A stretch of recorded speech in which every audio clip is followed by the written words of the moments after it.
Charles Dickens' life is kind of like something out of a Charles Dickens novel, which is probably not a coincidence. He was born in 1812 in England, and he was the second of 8 children. That's kind of a lot of children. And things were going super well for a while, which is not like a Charles Dickens novel. And the family, they moved into a fancy house, they had servants, he was even going to private school. Things were great. He read a ton. He read Daniel Defoe, Robinson Crusoe, things like that, Henry Fielding. And he also was really into the Arabian Nights. That's where like Ali Baba and Aladdin, all those stories come from. But then it all came to kind of an abrupt halt when his father was thrown into debtor's prison in 1824. And as I guess was common then, also his mother and siblings were sent to debtor's prison at the same time. That seems a little excessive, but oh well. And it's kind of like he kind of ends up like the Fresh Prince in reverse, essentially. In West Philadelphia, born and raised on the playground is where I spent most of my days. Instead of starting out in West Philly and going to Bel Air, he started out in Bel Air and went to West Philly alone at age 12. West Philly in London at that time was a factory. Analogy, maybe my analogy is wearing thin. Basically, he had to go work at a factory at age 12 that was overrun with rats, and a fairly posh existence was basically unended, and it traumatized him. And because suddenly he's one of like a ton of child laborers, which he wasn't really all that familiar with before. And what's even kind of worse is that after his family did eventually get out of prison, his mother wanted him to keep working at the factory. So he gets his family back, but he's still stuck doing this kind of awful job. And fortunately, at least he did get to go back to school. His father got him into a school in London, and saving him sort of from a life of factory stuff forever. And then even more financial problems kind of forced him out of school in 1827. He starts working as a law firm clerk. He also works as a reporter, which kind of hones his writing a bit. 1830, he falls in love with a woman named Maria Beadnell. Her parents didn't approve, so they sent her off to finishing school in Paris to get her away from him. 1836, he must have totally forgotten about her because he married a woman named Catherine Hogarth. They'd go on to have 10 children, which is like, whoa, kind of a lot. It's like 2 Brady Bunches or half a Duggar clan. And it's a bunch of kids, but it is nothing compared to his literary output. He has tons of books. He published his first short story in 1833. This was quickly followed by a flood of novellas, novels, plays, many stories. He wrote a ton. His first kind of fully fledged novel was called The Posthumous Papers of the Pickwick Club, or just shortly known as The Pickwick Papers. And it was published in 19 monthly installments from 1836 to 1837. It's kind of just a collection of stories loosely connected to each other. And and Pickwick Papers was actually kind of like an original, Star Wars of its time in a lot of ways. Like there were spin-offs, there were bootleg versions, there were stage shows, merchandising. All it was really missing was a terrible Christmas special. We will get to Charles Dickens' Christmas special later. You should also check out the Star Wars Christmas special because it is hilarious. We meet Chewbacca's family. It is awful. Anyway, so this is kind of the beginning of a hugely successful and prolific career for Dickens. Next comes Oliver Twist, which is published again in installments in 1838. And this is about a miserable orphan boy stuck in a workhouse, which, if that sounds familiar, probably is, right? Dickens drew on his own experiences to write this, and it's actually been adapted into a musical called Oliver, which was then adapted into a movie version that I never saw, but I watched the preview a ton of times on Disney VHS. Please, sir, I want some more! So after that, there are several more novels, including Nicholas Nickleby and The Old Curiosity Shop. 1842, Dickens goes to America, and he comments on a variety of stuff. He really throwing his opinion out there. Important things like condemning slavery, losing battle type things like the rampant piracy of all of his novels. Can you imagine like pirating books, right, instead of music? I guess that was the world. Although people do apparently pirate Kindle editions, like rebel nerds, I guess, I don't know. And so Dickens hated that people were making illegal copies of his books and he wasn't getting paid.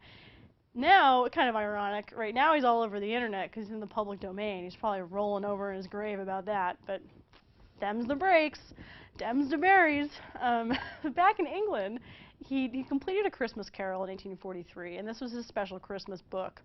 And you're probably familiar with this one, right? It's about a guy named Ebenezer Scrooge, and there's 3 ghosts. Ever seen a Muppet Christmas Carol or heard someone say, "Merry Christmas, everyone"? Right, that's all from this. Um, you know, people always like complain about Christmas starting in June or whatnot. Like, Christmas wasn't always like that. It wasn't always this months-long shebang with parties and TV specials and Mariah Carey and whatnot. But, you know, the movie Love Actually, which I hate and watch every year, even so. It was A Christmas Carol that started all of this off, right? It kind of sparked interest in Christmas as this real festive holiday in Britain and in the US. And this is all getting going at the same time. The whole decorating the Christmas tree thing, the month-long celebration. You know, if they had TV, they'd probably be producing those annoying Gap Christmas commercials. We have Charles Dickens to thank for all of this. So, thank you, Charles Dickens. Sounding a lot like Scrooge right now, aren't I? But so Dickens, he wrote 4 more Christmas novels, actually, but we're not going to talk about those because we're sick of Christmas already. 1849, he publishes David Copperfield, which is his kind of most directly autobiographical novel, and it's about his days training to be the world's greatest magician. No, it's not. Not that David Copperfield. It's just about a kid, or guy. He has many adventures. He meets lots of interesting people. There's not really any magic. I just said that to get you interested in it. Bleak House in 1853, Hard Times in 1854. This is not sounding so fun anymore, right? This is not you couldn't even pretend that there was magic in those. And, you know, Bleak House actually is, I jest, but Bleak House actually is one of his more popular novels. It's got lots of interesting characters. It, you know, kind of got cool interwoven subplots. It's also a critique of the British judicial system, so you can make your own judgments about how interesting that would be to you. 1857, Dickens, he was starring actually in a play that he'd written called The Frozen Deep, and he fell in love with Ellen Ternan, who was one of the actresses who was playing opposite him. And you might, like, how did he have time to fall in love while he was in a play that he'd written and writing all his other stuff? I don't know. I guess he had his priorities straight. But even worse than all of that, right, he was 45 and she was 18, and you might have forgotten about his wife and their 10 children, but he had her too, so this was kind of not that nice. He got totally busted when a jeweler delivered a gold bracelet to his wife that had a note from Dickens to Ellen, his mistress, which is totally what happens in Love Actually, which is weird that now I've mentioned that twice in a video, even though I don't like it very much. So he got separated from his wife, and they didn't get divorced, because you couldn't do that back then, especially if you were famous. But Dickens would actually go on to kind of support Ellen for the rest of his life, and they traveled around together and probably annoyed the hell out of his wife. And, you know, with his new muse, Dickens completed 2 of his really biggest hits. So he published Great Expectations in 1861 and Tale of Two Cities in 1859. And even if you've never read A Tale of Two Cities, you probably know how it starts, right? It's the best of times, it was the worst of times, yada, yada, yada.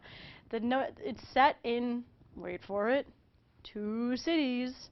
That should be a quiz question. How many cities is Tale of Two Cities set in? 5! You know, it's in London and Paris are the 2 cities of the title during the French Revolution.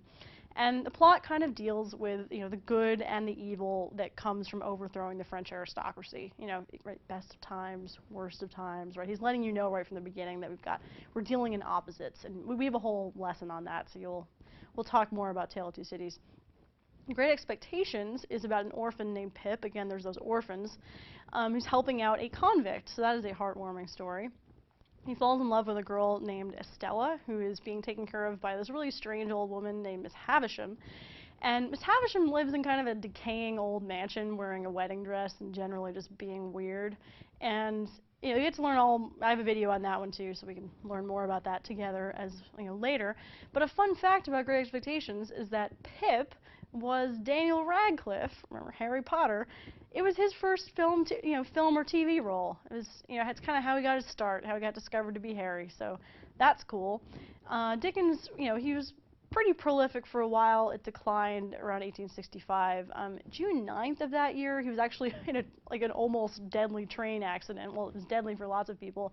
All these cars like plunged off a bridge. His didn't, but he was kind of rattled by that.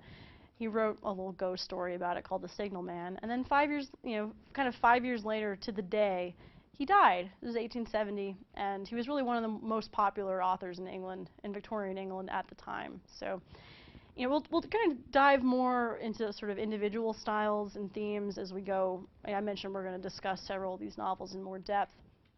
An important thing to know about Dickens, I mentioned this with regard to a couple of the books. Most of his works were published serially, which means that they were kind of published in sections as he wrote them in magazines, like TV episodes, basically. Again, they didn't have TV, so they had to make do with what they had. And this kind of publication schedule can really change, how you conceive of a novel, how it evolves. So that's something that's important to keep in mind with regard to his stuff. It's also important that he loved a good satire, right? He liked to comment on social issues, particularly class and poverty. And his satire can be funny, it can also be kind of alarming. He was really into like railing against social conditions, especially in factories and the things that he had experienced. And for upper class readers, this shocked them. He kind of really opened the door on a lot of this stuff that was going on. He also is really into, he sort of combines awful realism, kind of harrowing realism, right? Like this poor Oliver Twist, his early life, alongside like very idealized things as well. So like the transformation of Scrooge in A Christmas Carol. And there's also, he's not shy to be sentimental. Oliver Twist is ridiculously sentimental. Right, the character is he's good, he's pure, he's kind of virtuous to the point of being obnoxious. This is not something that Dickens is trying to avoid. You can find some fault with Oliver and with characters like him, but Dickens has also got some great characters. If they're realistic or complex or kind of caricatures, he's got great names in particular. He's got the Artful Dodger, Inspector Bucket, Martin Chuzzlewit, Mrs. Snagsby, Mr. Fezziwig, Uriah Heep, right? These are great names. These are awesome. So that you'll have those to look forward to as you enter the wild world of Charles Dickens. So to sum things up, he is Victorian England's really most acclaimed and popular novelist. He wrote a ton. His early life was kind of rough. He was, had money, and then he was in poverty, and then he had to do child labor. But he ends up using this for a lot of his writing. He writes Oliver Twist, which is about orphans, much like he experienced. David Copperfield, Tale of Two Cities, Great Expectations. That Christmas Carol thing that you can thank for Christmas Palooza every year. And he's noted for his use of satire, his kind of social critiques, realism, sentimentalism, kind of side by side, and really vivid, memorable characters with awesome names like Chuzzlewit. So yeah, that is Charles Dickens.